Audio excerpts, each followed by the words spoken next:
नमस्कार दोस्तों, मैं मृदुल अवस्थी आप सभी का स्वागत करता हूं आपके अपने YouTube चैनल की एसटीडी विद श्लोक में।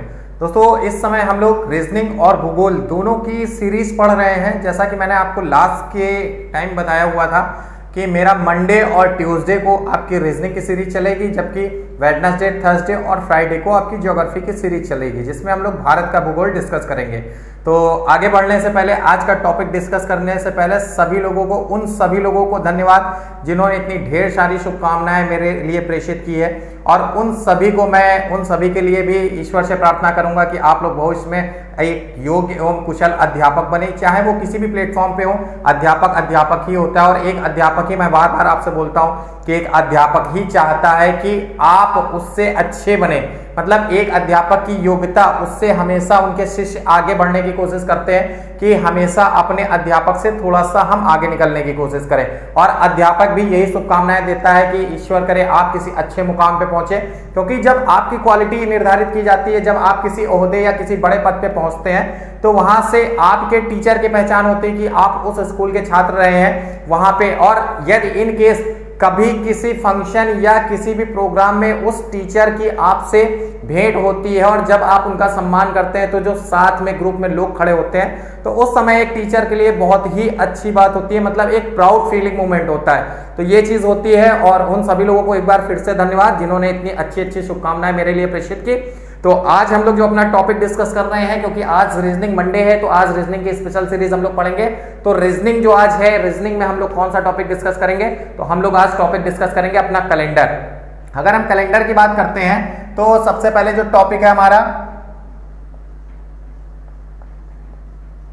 देखिए ये टॉपिक परीक्षा की दृष्टि से इंपॉर्टेंट है। किस परीक्षा के लिए? देखिए, एक तो अगर हम बात करें, इस समय आपका रेलवे का एग्जाम चल रहा है। रेलवे के अलावा आपका एसएससी का कोई भी एग्जाम हो, मतलब वो आपका एमटीएस, सीएचएसएल 10+2, और एक चीज याद रखिएगा, ये सीएचएसएल जो है, अब ये 10+2 खत्म कर दिया गया है। अब जो यहाँ पे फॉर्म है, वो आपका 10+2+3 प्लेटफॉर्म आ गया, मतलब ग्रेजुएशन कंपलसरी हो गया है। तो ये चीज अलग हो गई है, क्योंकि अभी रिसेंटली आपकी जो पोस्ट ऑफिस की वैकेंसी आ रही है, उसमें आपका ग्रेजुएशन मांगा गया है। इसके अलावा अगर हम बात करें, तो एसएससी का सीजीएल लेवल, इस लेवल तक की आपका जो ये टॉपिक है, इस लेवल तक की आएगा। रेलवे की बात करें, एसएससी की बात करें। अब अगर इसके बाद बात करें, तो अगर इसके अलावा हम बात करते हैं किसी भी स्टेट का आपका पुलिस से रिलेटेड, मतलब पुलिस भर्ती का कोई भी एग्जाम अगर आपका होता है, उसमें आता है। इसके अलावा आईएएफ, इंडियन एयरफोर्स का जो एग्जाम होता है, उसमें आपका ये चीज आती है। तो इतने टॉपिक आपके लिए, मतलब इन तो एग्जाम के लिए मेन इंपॉर्टेंट है। और स्पेशली अगर बात करें, तो इसके अलावा आपकी एकेडमिक से अगर हम बात करें, तो UP TET, STET, KVS, NVS, और इसके अलावा DSSB, मतलब ये जो टॉपिक है यहाँ सभी को दिख रहा होगा।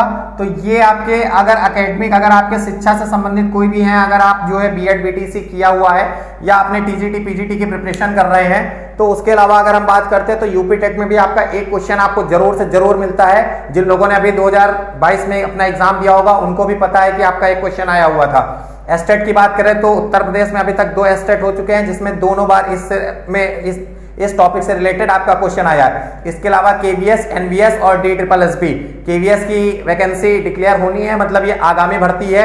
इसके अलावा बात करें, तो एनवीएस की वैकेंसी आ चुकी है, DSSB की प्रोसेस में चल रही है, जिसमें कुछ पोस्ट का आपका रिजल्ट आ चुका है और कुछ का पेंडिंग है। इसके अलावा अगर हम बात करें, तो देखिए यहीं से अगर हम बात करते हैं, तो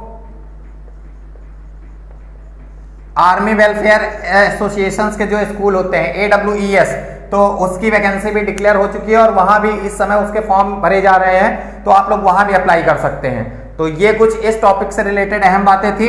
अब हम लोग टॉपिक स्टार्ट करते हैं अपना कैलेंडर की। सबसे पहले अगर हम बात करें कि हमें कैलेंडर की जरूरत क्यों पड़ी, तो आपको याद होगा, देखिए कैलेंडर पढ़ने से पहले एक चीज याद रखिएगा कि जब हम लोग कैलेंडर डिस्कस करेंगे तो दो चीजें हमें पता होनी चाहिए। एक तो आपका हिंदी के महीने जरूर से जरूर, अगर आप लोगों को नहीं याद है तो जरूर से जरूर याद कर लीजिएगा, क्योंकि अगर वो नहीं मिलते कहीं, क्योंकि अब तो गूगल का प्लेटफॉर्म ऐसा अवेलेबल है कि आपके पास कोई भी ऐसी चीज नहीं है जो नहीं उपलब्ध हो।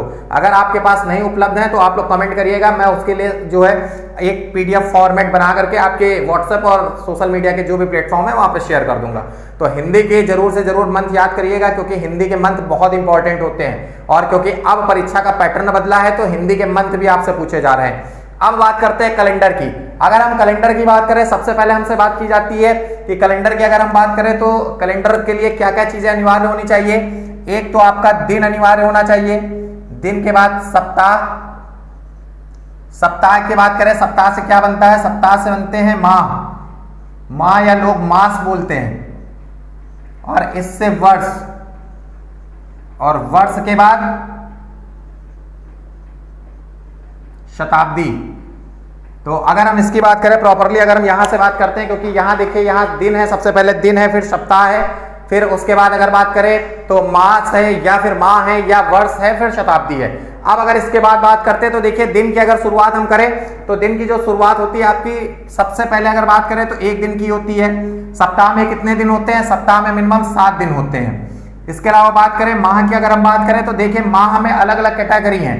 माह में आपके 28 और 29 दिन भी होते हैं, जबकि 30 और 31 दिन भी होते हैं। अगर हम बात करें तो वर्ष की अगर हम बात करें तो ये 365 और 366 दो कॉन्सेप्ट होते हैं। शताब्दी की अगर हम बात करें तो शताब्दी में 100 वर्षों की एक शताब्दी होती है। तो ये आपकी बेसिक इंफॉर्मेशन है। अब अगर हम बात करते हैं, देखिए अगर हम दिन की बात करें, जैसे प्रॉपरली हम बात करते हैं दिन की, तो दिन की अगर शुरुआत करते हैं तो किसी भी मास में दिन की जब शुरुआत होती है तो वो उसके पहले, क्योंकि अंग्रेजी कैलेंडर की अगर हम बात करते हैं,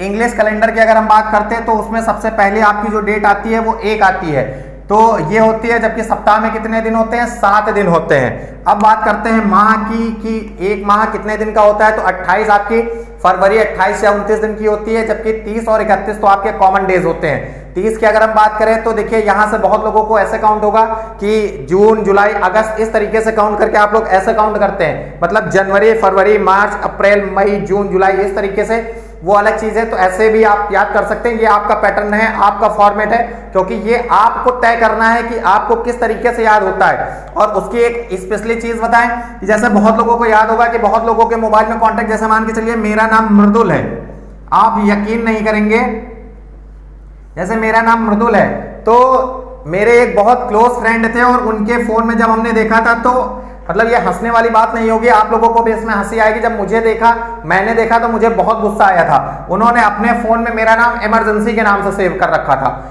इमरजेंसी के बारे में जब मैंने उनसे पूछा कि यार, क्योंकि जब मैंने कांटेक्ट देखा, मैंने उनके सामने कॉल किया तो उनका फोन नहीं मिल रहा था, और जैसे ही फोन मिला तो हमने देखा उठा के, तो हमने कहा यार इमरजेंसी कांटेक्ट, तो हमने कहा देखो और किसी का कॉल आ रहा है, तो उन्होंने बोला नहीं भैया ये आप ही का है। तो हमने कहा ये, मुझे बहुत जोर का गुस्सा आया। लेकिन जब उसके बारे में उन्होंने पूरा डिफाइन किया तो वाकई में उस समय एक प्राउड फील हुआ था कि हाँ कुछ ऐसा हो सकता है। तो ये चीजें होती हैं। तो ये आपके ऊपर है कि आप किस तरीके से लोगों को याद रखते हैं या अपनी ट्रिकों को याद रखते हैं। अब इसके बाद बात करते हैं, ये देखिए आपका, ये अगर बात करें 29 दिन तो ये फरवरी लीप ईयर की होती है, जबकि प्रॉपरली बात करें तो कॉमन आपके जो साधारण वर्ष होता है उसमें 28 दिन की होती है। ये अभी मैं सारी चीजें डिस्कस करूंगा, क्योंकि जब कैलेंडर की शुरुआत हुई है वो इसी पैटर्न पे हुई है। तो सबसे पहले ये चीज, अब दिन की बात करें, अब दिन से अगर हम आगे माह से वर्ष में आए तो वर्ष में आपके कॉमन वर्ष में अगर हम बात करें, साधारण वर्ष में तो 365 दिन, जबकि अगर हम बात करते हैं लीप वर्ष की तो 366 दिन होते हैं। उसके अलावा शताब्दी कितने वर्षों की होती है, 100 वर्षों की। अब आपको पता होगा कि अगर हम बात करते हैं, सबसे पहले अगर हम बात करें तो एक सौर वर्ष की बात करें, एक सौर वर्ष कितने दिन का होता है, अगर हम एक सौर वर्ष की बात करें तो 365 दिन का होता है। इसके बारे में मैंने आपको बताया था, जब आपको याद होगा, जब मैं ज्योग्राफी पढ़ा रहा था और उस समय जब मैंने आपको सौर मंडल पढ़ाया हुआ था, तब मैंने आपको बताया था कि सौर परिवार के बारे में पूरी जानकारी दी थी। और उसी से मैंने आपको यह बताया था कि 365 दिन का जो सौर वर्ष होता है वो क्यों होता है, क्योंकि मैंने आपको बताया था कि जब पृथ्वी होती है वो सूर्य का एक चक्कर पूरा करती है, तो सूर्य का एक चक्कर पूरा करने में कितना समय लेती है, वो 365 दिन का समय लेती है। अगर 365 दिन का समय लेती है, और 365 दिन कितना होता है, क्योंकि जो एक सौर वर्ष होता है वो लगभग 1 वर्ष का होता है।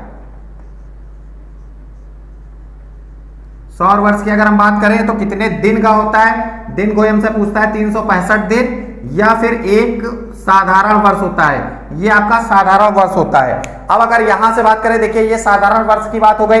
अब इसके बाद जब हम बात करते हैं, क्योंकि जब यहां से हम लोग आगे बढ़ते हैं, तो जब आगे बढ़ते हैं तो यहीं से हम देखते हैं कि जब सौर वर्ष की बात करें तो 365 दिन की होती है। अब कोई हमसे पूछता है कि एक वर्ष में कितने सप्ताह होते हैं, क्योंकि एक वर्ष में जब दिन की हम बात करते हैं, अभी हम लोग साधारण वर्ष की बात कर रहे हैं, तो पहले हम लोग साधारण वर्ष की बात करेंगे। तो जब साधारण वर्ष की बात करेंगे तो एक सप्ताह की अगर हम वर्ष की बात करें तो कितने सप्ताह होते हैं, तो सबसे पहले एक सप्ताह में कितने दिन होते हैं, 7 दिन होते हैं। तो 365 को हम 7 से डिवाइड करते हैं तो कितना आता है,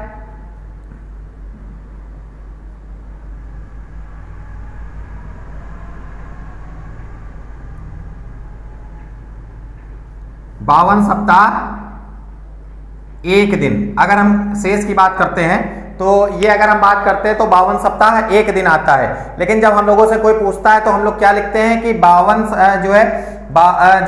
सप्ताह 1 दिन, या इसके अलावा अगर हम घंटे की बात करते हैं तो उस घंटे की बात करें तो लगभग 5 घंटे 48 मिनट की बात होती है। अगर इसे आर में चेंज करते हैं तो 5.48 मिनट, मतलब 5 घंटे 48 मिनट लगभग ये होता है। तो 365 अगर हम बात करें तो कितने सप्ताह होते हैं, कॉमन सप्ताह की अगर हम बात करें तो आपके 52 सप्ताह होते हैं। जबकि इसके अलावा एक दिन की हम बात करते हैं तो एक दिन में जब काउंट होता है तो वो 5.48 मिनट काउंट होता है। लगभग इसे 6 घंटे माना जाता है और कहीं कहीं 1/4 भी लिखा जाता है, क्योंकि एक दिन जो है ये माना गया है। तो एक दिन, क्योंकि 1/7 आता है तो इसका जब मान हम लोग कंपेयर करते हैं तो जब इसका मान निकालते हैं तो कुछ इस तरीके से आता है। तो 1/4 हम लोग लिखते हैं कि 1/4 दिन, ये चीज होती है। अब यहां से आगे बढ़ते हैं, अब बात करते हैं कि एक साधारण वर्ष क्या होता है, एक लीप वर्ष क्या होता है।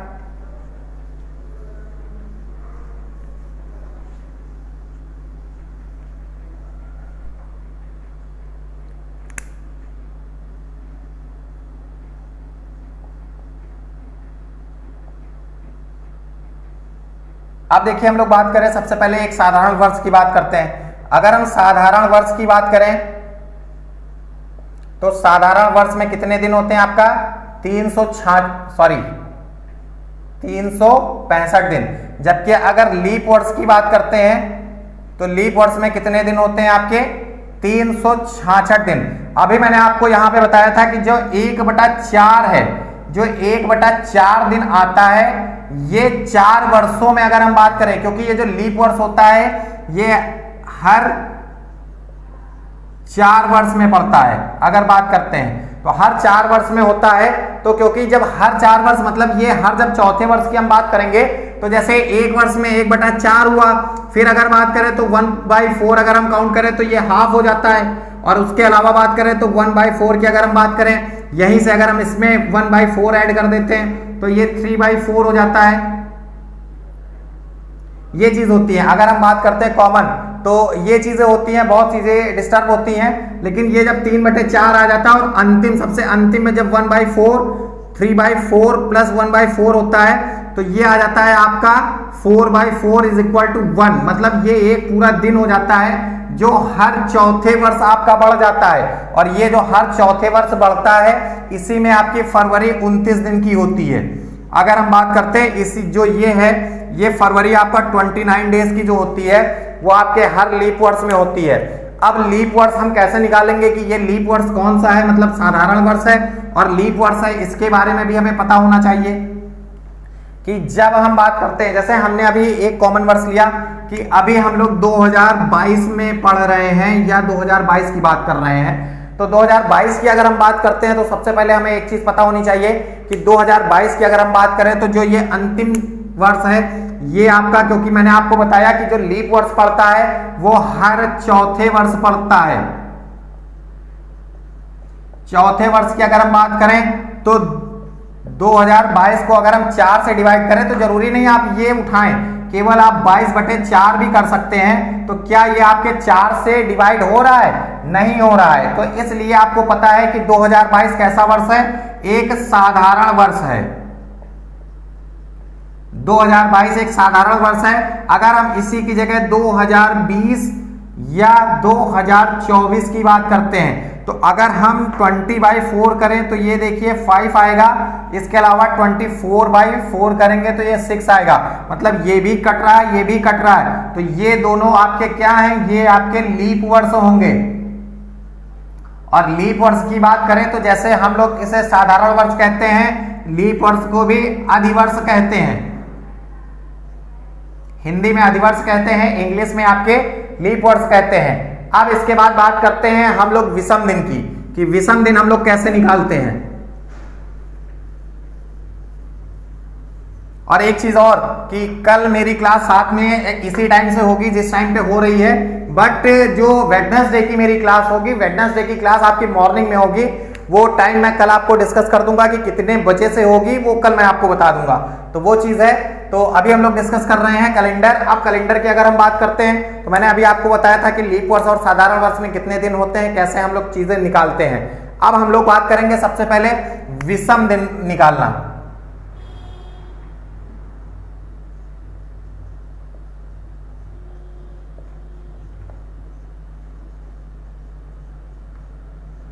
अगर हम बात करते हैं विषम दिन ज्ञात करना, देखिए अगर विषम दिन की हम बात करते हैं तो सबसे पहले हमें एक चीज पता होनी चाहिए कि अभी मैंने आपको बताया था कि जब मैंने अभी यहाँ बताया था कि सप्ताह में कितने दिन होते हैं, तो एक सप्ताह में 7 दिन होते हैं। तो सबसे पहले विषम दिन की अगर हम बात करें तो एक माह में मैक्सिमम कितने दिन हो सकते हैं, अधिकतम माह की अभी हम बात कर रहे हैं, विषम दिन की बात नहीं कर रहे हैं। तो अधिकतम आपके माह में 31 दिन हो सकते हैं, जबकि न्यूनतम की अगर हम बात करें तो न्यूनतम आपके 28 दिन हो सकते हैं। तो ये चीज है। अब देखिए यहां से बात करते हैं, सबसे पहले बात करेंगे, पहले मैं एक आपको निकाल के बताऊंगा कि कैसे आपके जो ये है विषम दिन, ये कैसे ज्ञात किए जाते हैं कि आपके किस माह में कितने विषम दिन होंगे। फिर मैं आपको बाकी चीजें बाद में बताऊंगा। पहले अगर हम बात करते हैं आपके प्रॉपरली जनवरी की, अगर हम जनवरी माह की बात करें तो जनवरी माह में कितने दिन होते हैं, 31 दिन होते हैं। लेकिन अगर ये आपके पूरे माह के दिन की बात हो रही है, माह कितने दिन का होता है, अगर हम बात करें तो यहां विषम दिन की बात करेंगे। विषम दिन की बात करते हैं तो अब देखिए यहां से अगर हम देखें तो जैसे मैंने अभी आपको बताया कि जनवरी में 31 दिन होते हैं। तो अब अगर हमें 31 दिन से विषम दिन को निकालना होगा तो हम लोग 7 से डिवाइड करेंगे इसको। क्यों? क्योंकि एक सप्ताह में मैक्सिमम 7 दिन होते हैं। तो अगर हम इसको यहां से डिवाइड करें तो 7 से अगर हम डिवाइड करते हैं 31 को, तो 31 बाई अगर हम 7 करते हैं, तो अगर ऐसे डिवाइड करते हैं, देखिए इसमें कई चीजें हैं। ये तो आप ऐसे भी कर सकते हैं, मतलब 7, 14, 21, 28, 28 अगर इससे घटा दे तो कितने विषम दिन बचे, 3। जबकि इसको अगर इस तरीके से ना करके ऐसे भी हम लोग कर सकते हैं कि 7 से 7 4 जा 28, कितना बचा, 3। तो ये आपका 3 हो गया ऑड डेज। अगर इसकी बात करें तो 3 हो गया विषम दिन। मतलब किसी भी माह का अगर हमें निकालना है तो विषम दिन सबसे पहले हमें पता होने चाहिए कि विषम दिन क्या होते हैं। अब इसी तरीके से अगर हम बात करें कि जनवरी हो गई आपकी, फरवरी, मार्च, अप्रैल, मई, जून, जुलाई, अगस्त, सितंबर, नवंबर एंड दिसंबर। अगर हम बात करें तो फरवरी में कॉमन कितने दिन होते हैं, अभी देखिए हम लोग साधारण वर्ष की बात कर रहे हैं। अभी देखिए कितनी होती है, 28 दिन की। मार्च कितना होता है, 31। अप्रैल आपका 30। मई कितना होता है, 31। जून 30। जुलाई 31। अगस्त 31। सितंबर 30। सितंबर के बाद देखिए अक्टूबर यहां पे मिस हुआ, इस तरफ लिख देता हूं।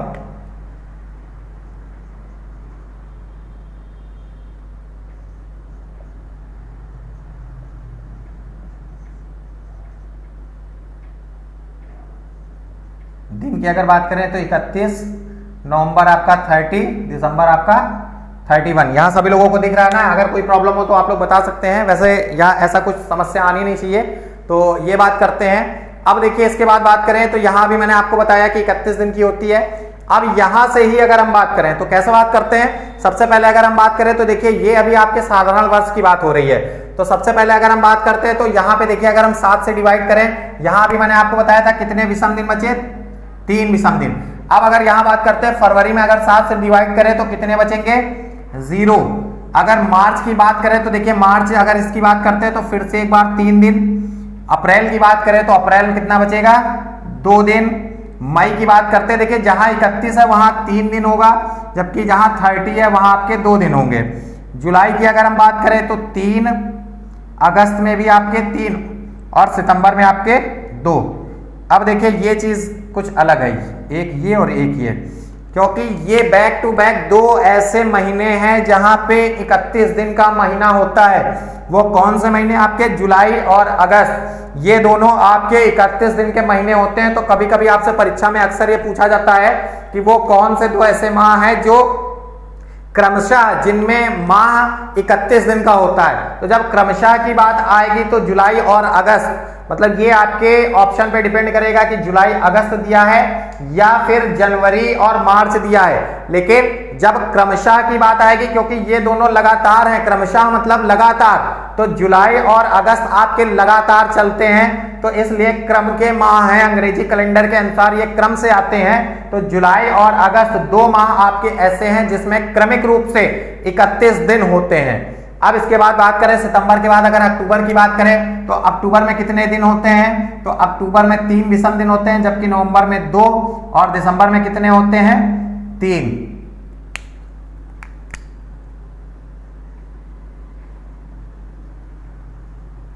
तीन विषम दिन होते हैं।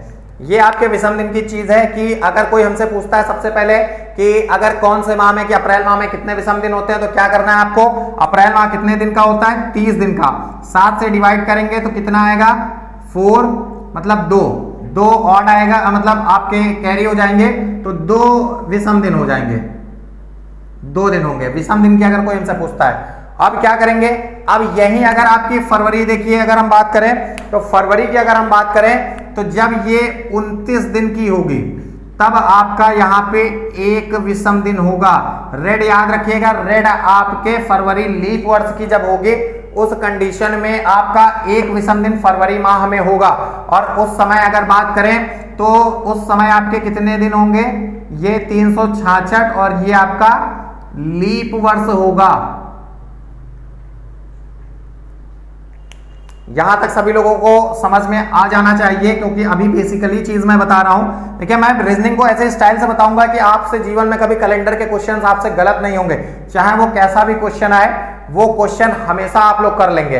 अब इसके बाद देखिए अब ये चीज हो गई। अब इसके बाद जब हम लोग याद करते हैं तो अब इसके बाद कि कितने विषम दिन होते हैं, अब इसके बाद हम लोग याद करेंगे कि वर्ष में कितने विषम दिन होते हैं और शताब्दी में कितने विषम दिन होते हैं। सबसे पहले हम लोग ज्ञात करेंगे शताब्दी में विषम दिन कितने होते हैं। शताब्दी की अगर हम बात करें तो एक शताब्दी कितने वर्षों की होती है,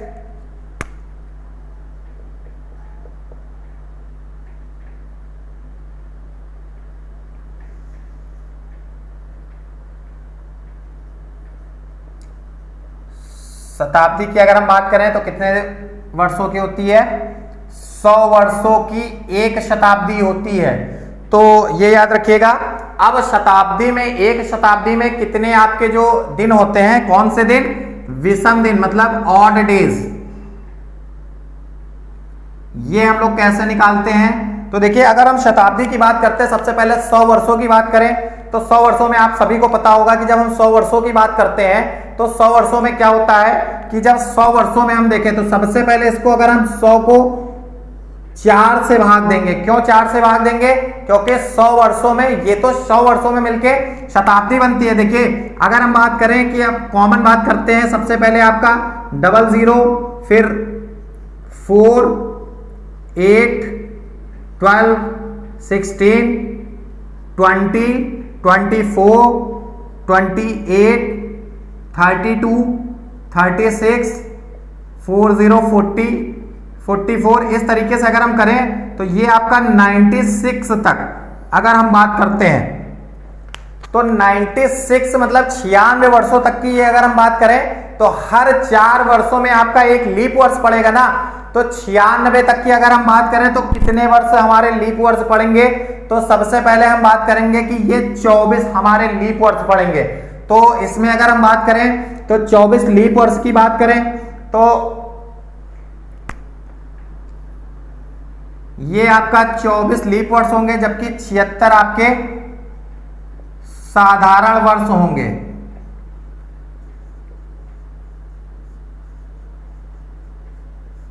ये लीप वर्ष होंगे।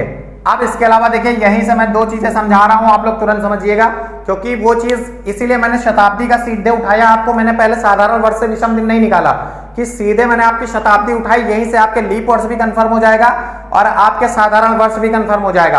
अब अगर हम बात करते हैं साधारण वर्ष की, तो साधारण वर्ष की अगर हम बात करते हैं तो दो चीजें हैं। साधारण वर्ष की अगर हम बात करें तो अभी मैंने आपको बताया था जब 365 दिन का, अभी शुरुआत जब हुई थी इस टॉपिक की तो 365 दिन का मैंने साधारण वर्ष बताया था, जबकि लीप वर्ष कितना बताया था? 366/7, ये मैंने आपको लीप वर्ष बताया था। आपको पता होगा कि यहां से 2 विषम दिन आए थे। मैंने 2 दिन बताया था कि जब 366 होता है तो 300 अगर यहां बात करें तो 52 हफ्ते के साथ में 2 विषम दिन आएंगे, जबकि यहां कितना आया था? 1 विषम दिन आया था। अगर हम इसकी बात करते हैं यहां से 1 विषम दिन आया था, तो सबसे पहले अगर हम लीप वर्ष की बात करेंगे तो लीप वर्ष में कितने दिन होते हैं? तो लीप वर्ष में आपके 24 हैं, तो 24 × 2 = 48। जबकि कॉमन की अगर हम बात करें साधारण वर्ष की, नॉर्मल ईयर जो आपका है वो 76 × 1 करेंगे। क्यों? क्योंकि एक यहां विषम दिन था, तो ये कितना आएगा? 76। अब यहां बात करते हैं, देखिए ये 48 आ गया आपका, प्लस ये 76 आ गया। अगर हम इसकी बात करते हैं तो 6 और 8 ये हो गया 4 और ये हो गया 124/7, क्योंकि हमें शताब्दी में आपके निकालना है कि कितने विषम दिन होते हैं। तो यहां से अगर हम बात करेंगे कितने आएंगे, तो सबसे पहले 7 कितना हुआ? ये देखिए आपका ये कॉमन आ गया, मतलब ये पूरा 17 हो गया। लेकिन यहां जो आपका कैरी बचा हुआ है कि यहां अगर इसको जब हम डिवाइड करते हैं तो आपका 5 आपका शेष बचता है। कैसे? ये देखिए आपका है कितना आया था? 124। इसको अगर 7 से भाग करेंगे तो 5 नहीं 1, यहां 7, ये हो गया आपका 5, ये 4, 7 7 जा 49, ये आपका बच्चा 5। तो यदि कोई हमसे पूछता है कि 100 वर्षों में कितने विषम दिन होंगे, तो एक शताब्दी में आपके कितने, एक शताब्दी 100 वर्षों में ऑड डेज कितने होंगे? 5। 100 वर्षों में आपके कितने विषम दिन होंगे? 100 वर्षों में आपके 5 विषम दिन होंगे। ये याद रखिएगा, ये शताब्दी की बात हो रही है।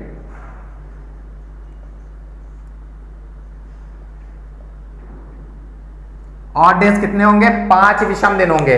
अब देखिए इसके बाद अगर हम बात करें, क्योंकि जब शताब्दी की हम बात करते हैं तो शताब्दी के बाद ही अगर हम आगे बढ़ के बात करें तो शताब्दी में आपका देखिए 365 दिन अभी मैंने आपको बताया और 366 दिन की बात बताई, तो 365 और 366 दिन की बात करी।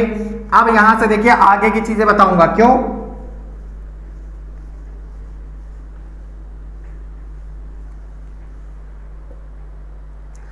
अभी मैंने आपको बताया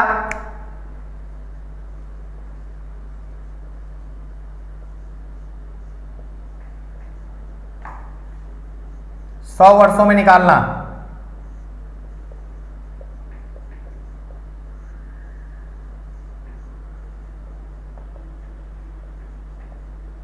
कितनी निकाली थी? अभी हम लोगों ने 100 वर्षों में कितना निकाला कि आपके 5 विषम दिन हैं। अब देखिए यहीं से आगे की चीज, अब अगर कोई हमसे पूछता है कि 200 वर्षों में कितने विषम दिन होंगे, 200 वर्षों की अगर हमसे कोई पूछता है तो देखिए 100 वर्षों का मतलब ये हो गया 5 दिन। अगर 200 वर्षों की बात करें तो हम 200 वर्षों को कुछ इस तरीके से भी तो लिख सकते हैं, 2 × 100, तो 2 × ये हो गया 100 में कितने थे? 5, ये हो गया 10। अब 10 को अगर हम 7 से डिवाइड करें तो कितना आएगा? 3 आएगा। तो अगर हमसे कोई पूछता है 200 वर्षों में कितने विषम दिन होंगे, तो 200 वर्षों में आपका कितने विषम दिन होंगे? 3 विषम दिन होंगे। इसके अलावा अगर हम बात करें अब 200 वर्षों के बाद अगर 300 वर्षों की बात करें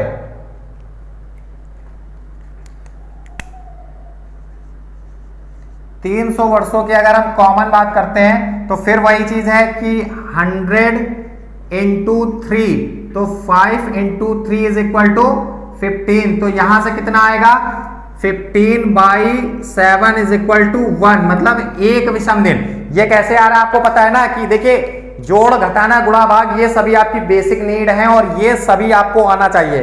ये मैं आपको कभी नहीं सिखा सकता हूं, क्यों?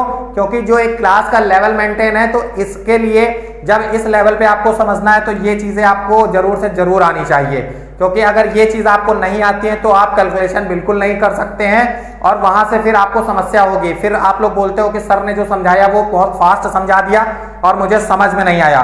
तो ऐसा कुछ भी नहीं है, मैं बिल्कुल वही फॉर्मेट अपना रहा हूं जो एक प्रोसेस है, लेकिन इसके लिए आपकी कैलकुलेशन बहुत स्ट्रांग होनी चाहिए। फिर भी अगर कोशिश करिए तो कैलकुलेशन अगर वीक है तो आप लोग कम से कम जोड़ घटाना गुणा भाग 2-2 3-3 डिजिट के जरूर से जरूर सीखिए। तो अब अगर बात करें तो देखिए ये 300 को मैंने इस रूप में लिखा है क्योंकि केवल इसका फॉर्मेट मैंने चेंज किया कि इसका रूप चेंज कर दिया। अब 100 कितना था कि 100 वर्षों में मतलब एक शताब्दी में 5 विषम दिन थे, तो यहां से एक शताब्दी में 5 विषम दिन हो गए, जबकि 3 आपका 300 की बात करें तो 15 हुआ। ये हो गया 15 विषम दिन, लेकिन हमें निकालना है 300 वर्षों में, तो इसे जब 7 से डिवाइड किया तो कितना हो गया 1 हो गया।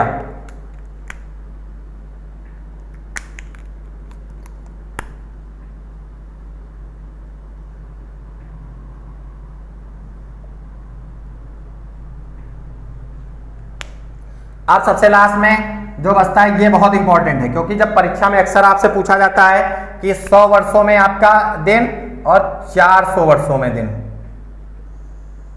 देखिए ये चीज समझिएगा, बहुत इंपॉर्टेंट है, मोस्ट इंपॉर्टेंट।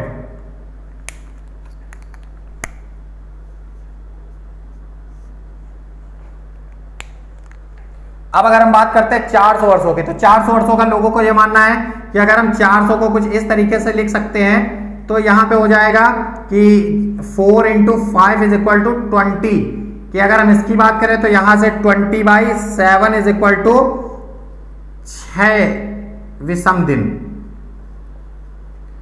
बहुत लोग ऐसे आपको बताते हैं, जबकि ये पूरी तरीके से गलत है, ये ध्यान रखिएगा। क्यों?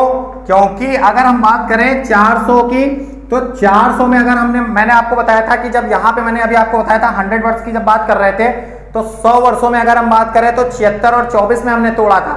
जब 400 वर्षों की बात करें तो देखिए 100वीं शताब्दी हो जाएगी। जब 4 की बात करें तो ये आपका 400वां, मैंने आपको बताया था कि हर चौथा वर्ष कौन सा होता है, लीप वर्ष होता है। तो इसमें प्लस ऐड भी करेंगे हम, +1 भी करेंगे। क्यों? क्योंकि मैंने आपको बताया कि हर चौथा वर्ष लीप वर्ष होता है, तो इन 400 वर्षों में जब एक ये भी तो होगा आपका लीप वर्ष, क्योंकि 400वां स्वयं एक लीप वर्ष होगा और शताब्दी के साथ लीप वर्ष भी है। तो 4 इंटू कितना है 5 + 1। अब यहां बात करेंगे तो ये 20 + 1 आएगा इज इक्वल टू 21। अब इसको अगर हम 21 डिवाइड बाई 7 करें तो कितना आएगा 0। तो यहां कितने दिन होंगे 0 डेज।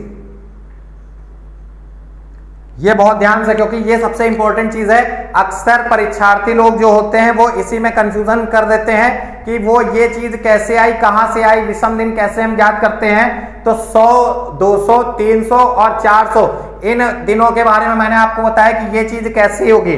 अब इसके बाद देखिए आपकी बहुत सी चीजें अभी हैं कैलेंडर में, क्योंकि कैलेंडर एक बहुत छोटा टॉपिक नहीं है। अगर इसके बारे में डिस्कस करना हो तो कम से कम 2 टॉपिक हमें 2 दिन की क्लास हमें जरूर से जरूर चाहिए होगी। तो ये जो आज मैंने आपको बताया था कि एक सबसे पहले आपको बेसिक कैलेंडर के बारे में बताया, कैसे होता है, क्या होता है। अब इसके बाद ये मैंने आपको बताया कि कितने वर्ष का दिन होता है, कौन सा साधारण वर्ष होता है, कौन सा आपका लीप वर्ष होता है। इसके अलावा आपके मैंने शताब्दी में, साधारण वर्षों में और लीप वर्षों में आपके विषम दिन आपको निकालना सिखाया। अब इसके बाद जो हम लोग बात करेंगे तो सबसे पहले हम लोग बात करेंगे आपके लीप वर्ष के दिनों में जो कॉमन डेज निकाले जाते हैं उसकी, और बहुत सी कुछ नई नई तकनीकी और कुछ नई नई चीजें। तकनीकी का मतलब ये नहीं है कि टेक्नोलॉजी से, मतलब कुछ नए मेथड हैं जो मेरे द्वारा क्रिएट किए गए हैं, उनका मैंने अपनी रियल लाइफ में प्रयोग किया है और उनसे कुछ बेसिक सी अच्छी इंफॉर्मेशन निकल के आई है।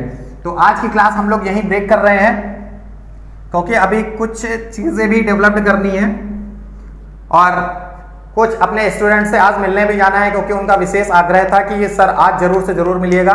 तो उनसे भी शिष्टाचार एक भेंट करनी है, क्योंकि वो भी एक अपना गुरु और शिष्य के नाते एक अपना पैटर्न है और एक महत्व होता है। क्योंकि देखिए याद रखिएगा, गुरु और शिष्य के बीच की अगर हम प्रॉपरली बात करें तो गुरु और शिष्य के बीच एक तालमेल बहुत जरूरी है।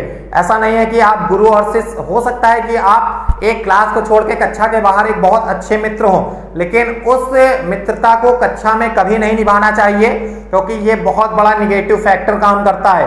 अगर उस फैक्टर को आप अपने क्लास में शेयर करते हैं कि नहीं ये हमारे मित्र हैं, अगर क्लास में ऐसा कुछ होगा तो ये चीज होगी, तो मान के चलिए आप उनके जीवन से, उनके कैरियर से बहुत बड़ा खिलवाड़ कर रहे हैं। तो ऐसा कदापि ना करें। जितने भी टीचर हैं, मेरा उन सभी टीचर से निवेदन है कि आपकी यारी दोस्ती जो भी है, आपके फ्रेंड है, आप एक अच्छे फ्रेंड हैं, हो सकता है आपके थ्रू आपके अच्छे फ्रेंड भी आपकी कोचिंग में पढ़ने आ रहे हो, लेकिन अगर आप क्लास में हैं तो क्लास में एक टीचर और जो आपका एक फ्रेंड है, मतलब टीचर और शिष्य, मतलब गुरु शिष्य के बीच में एक तालमेल बिठाइए और एक अच्छी सी जो भी वार्तालाप होती है आप क्लास में, क्लास के टाइम वो चीज डिस्कस करें और क्लास के बाहर अन्य चीज डिस्कस करें। तो ये चीज सभी टीचर्स के लिए एक मैं हाथ जोड़ के निवेदन करता हूं कि ऐसा जरूर से जरूर करें। कभी भी ऐसा मत करें कि आप अपनी मित्रता को कक्षा के बाहर से आप कक्षा के अंदर तक की खींचे। तो ये चीज है। आज की क्लास कैसी लगी, क्योंकि आज कैलेंडर की बेसिक इन्फॉर्मेशन मेरे द्वारा आपको दी गई है। नेक्स्ट क्लास में कैलेंडर ही हम लोग डिस्कस करेंगे। इस क्लास को अधिक से अधिक शेयर करिएगा, लाइक करिए और चैनल को अधिक से अधिक सब्सक्राइब करिए। मिलते हैं कल कैलेंडर के बारे में कुछ और नई जानकारी लेकर। तब तक सभी दोस्तों को धन्यवाद, थैंक यू सो मच, शुक्रिया, जय हिंद, वंदे मातरम।